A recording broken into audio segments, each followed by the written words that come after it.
మేస్టారు, చంద్రం రాజుల తండ్రి చిరచరాస్తుల్ని న్యాయంగా సమభాగాలు చేశాం. ఇక మిగిలింది ఈ ఇల్లు. దీన్ని 2 భాగాలు చెయ్యాలంటే దానికి అంత ఆలోచన ఎందుకండి? మధ్యలో ఓ గోడ కట్టించి ఇంటిని 2 భాగాలు చేద్దాం. సరే, అలాగే తీర్మానం చేద్దాం. చంద్రం, ఈ విషయంలో నీ అభిప్రాయం? మీ ఇష్టం. రాజు, మీ మాట కాదనలేను, కానీ ఏమిటది చెప్పు రాజు. ఈ ఇంట్లో ఎంతో విలువైన ఆస్తి, ఎవరికీ దొరకని ఆస్తి ఒకటుంది. దాన్నెలా పంచుతారు? ఆస్తి? ఆస్త? అంత విలువైన ఆస్తి ఏమిటి? చెప్పు రాజు. మా వదినమ్మ, నన్ను తల్లిలా చూసే వదినమ్మ, ఆమెను కూడా భాగాలు చేసి పంచండి. వదినను అన్నయ్యకిచ్చి అమ్మ నాకివ్వండి.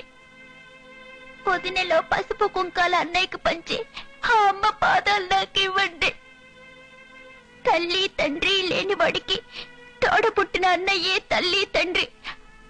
అన్నయ్య నొప్పించి మా అమ్మను, మా వదినమ్మను నాకు ఇప్పించండి. తల్లిని బిడ్డని వేరు చేయకండి, వేరు చేయకండి. రాజు, ఏమిటిది? ఊరుకోమ్మా. ఆ భగవంతుడు ఎలా జరగాలని శాసిస్తే అలాగే జరుగుతుంది. ఊరుకోమ్మా. అవును, ఇదంతా చేసింది భగవంతుడే. తప్పు చేసేది మనిషి, భారం వేసేది భగవంతుడి మీద. కష్టాలు సృష్టించేది మనిషి, కాపాడమని ప్రార్థించేది భగవంతుణ్ణి. మన అవసరాల కోసం భగవంతుణ్ణి వాడుకుంటాం, వాడితో ఆడుకుంటాం. మాస్టారు, మీరు ఆస్తుల్ని పంచారే గాని అనురాగాల్ని, ఆత్మీయతలను, అభిమానాలను పంచడం మర్చిపోయారు. వాటికి గుర్తు ఇదిగో ఈ గాజులు. ఈ గాజులు రాజు ఆస్తి, వాడికి ఇచ్చేయండి. వదినమ్మ వద్దు, అవి నీ చేతికే ఉండాలి. నా గుర్తుగా కనీసం నేను కళ్ళు మూసే వరకైనా అవి నీ చేతికే ఉండాలి.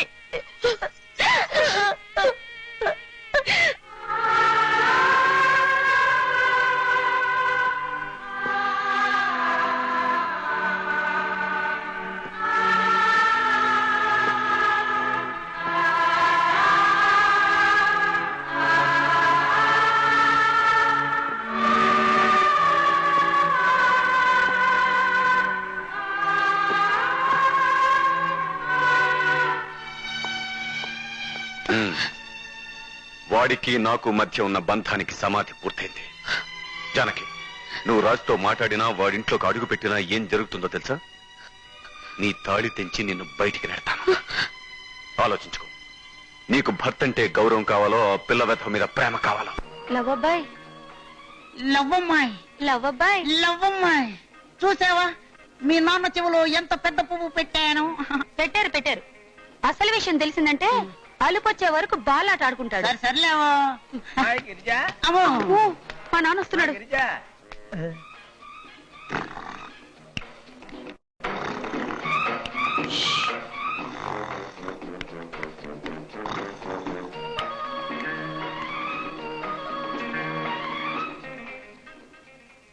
అమ్మగారు, అనగా అనగా ఒక ఊరు. ఆ ఊరిలో దండాలయ్య అనే ఒక నీచుడు కలడు. వారపత్రిక లాంటి వారి పుత్రికను వలచితిని.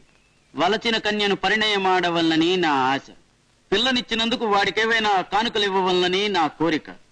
మన గృహమున బంగారు పేడవేయు ఆవును అతనికి ఇవ్వవలనని అనుకుంటున్నాను. తమరేమంటారు?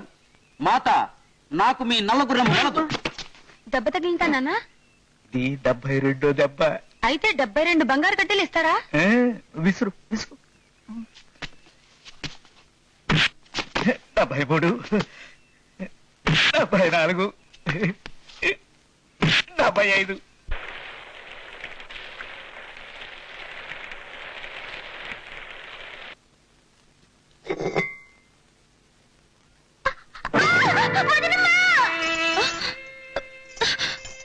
వాడికి నాకు మధ్య ఉన్న బంధానికి సమాధి పూర్తయింది. జానకి, నువ్వు రాజుతో మాట్లాడినా, వాడింట్లోకి అడుగు పెట్టినా ఏం జరుగుతుందో తెలుసా? నీ తాళి తెంచి నిన్ను బయటికి నెడతాను. ఆలోచించుకో. ఏంట్రా, నీ ఆవిడ గుర్తొచ్చిందా? చెట్టుతో సరసాలాడుతున్నావు. పని చెయ్యి. Hello, welcome sir, welcome. నమస్కారం. కొత్త యువ యజమానుల వారికి. ఏం దండాలయ్య, యజమాని అని ఎగతాళి చేస్తున్నా? బొచ్చులేదేమే బోడిగుండ అంటే బోడిగుండు కోపం వస్తే ఎలా చెప్పు? అంతే ఊర్ల బుట్టలో కాదు బ్యాంకు ఇనపెట్టెలో పడ్డట్టు పడ్డావు. నీ ఛాన్స్ నాకు దొరికితేనా 3 పెళ్ళాలున్నా విడాకులు పారేసేవాడిని. ఒకవేళ వాళ్ళు విడాకులు ఇవ్వము అంటే మొదటి పెళ్ళాన్ని మన ఎస్టేట్ దిగుడు బావిలోనే ముంచేసి, రెండో దానికి కరెంటు తీగలు కలిపేసి, మూడో దానికి ఎలికల మంది పెట్టేసి పైకి పంపించి హాయిగా పెళ్లి చేసుకునేవాడిని. పెళ్ళాన్ని సంపాదించటం తేలికయ్యా, డబ్బు సంపాదించటం చాలా కష్టం.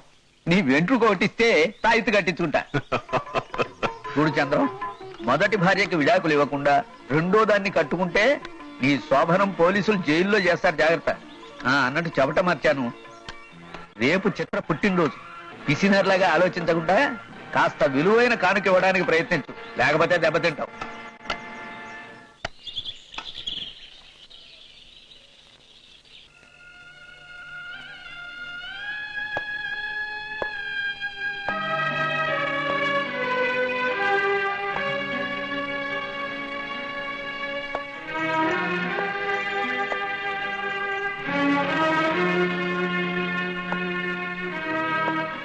జానకి, ఓ నిజం చెప్పు, భార్య భర్తను ఎందుకు గౌరవిస్తుంది?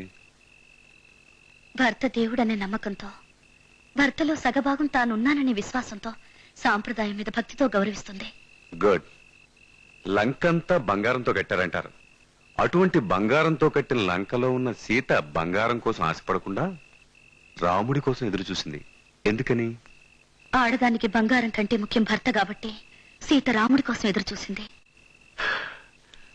పతివ్రత అంటే ఎలా ఉండాలో చక్కగా చెప్పావు. అయితే నా మాట కాదనుగా? చెప్పండి. రేపు చిత్ర పుట్టినరోజు, కానుక ఏదైనా ఇవ్వాలి. అందుకని నీ చేతి గాజులు నాకు కావాలి. ఏమండి, గాజులా? అవును, గాజులే. ఈ గాజుల బంగారు వెలుగులో భవిష్యత్తులో నేను బంగారు చెప్పులతో నడుస్తాను, నిన్ను నడిపిస్తాను. ఆ గాజులు ఇలా ఇవ్వు.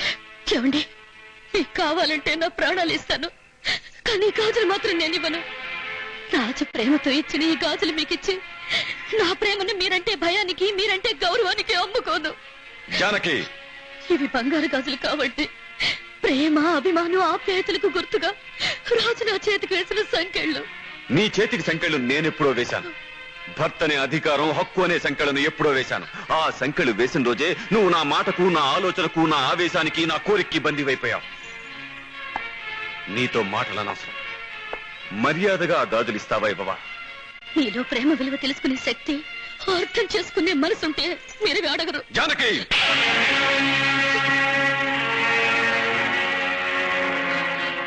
నన్ను చంపి నా శవం చేతివి లాక్కోండి,